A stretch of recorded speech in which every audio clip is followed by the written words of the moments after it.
Well, this is Victor Davis Hanson for the Daily Signal. We're now beginning the seventh week of military operations against Iran. They're in a lull now during a negotiation, but the war continues. And if you look at Iran, it's a very strange situation because its command and control have been decapitated. Its military has been, I guess you'd call it inert. There is no air force. There's only PT boats left of its navy. Its army is of no use since this is an air war. Its nuclear military industrial complex has been bombed to smithereens. It's probably lost $500 billion in a half-century-long investment in military hardware and military industries at the expense of a very restive population. So what was it thinking? How did it get itself in this place? What happened to it?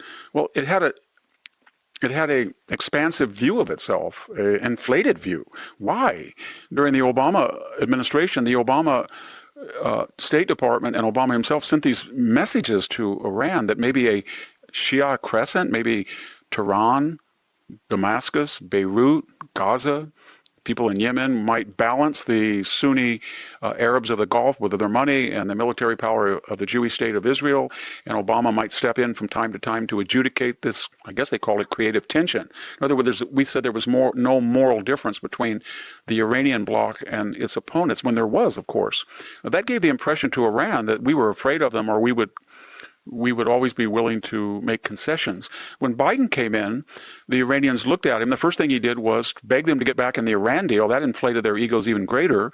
Then he lifted sanctions and gave them $100 billion of new revenue.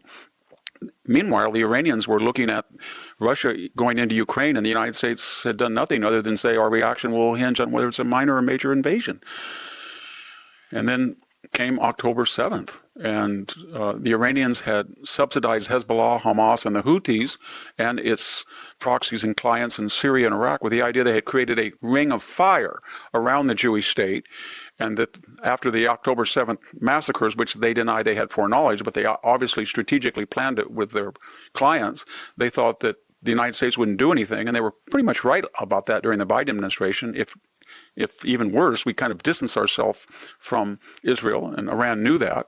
And they felt that after October 7th, it would be such a traumatic experience for the Israeli government, they wouldn't do much. A lot of this was hinged on this pseudo-reputation they had of being militarily indomitable, invincible, but there was never any proof that was true. In the Iran-Iraq War of 1980, they didn't do very well. Khomeini had to sue for peace, even though they had almost 1.5 times the population of Iraq. But they were the terror of the Middle East. People said, whatever you do, go into Afghanistan, go into Iraq, bomb it, don't get near Iran.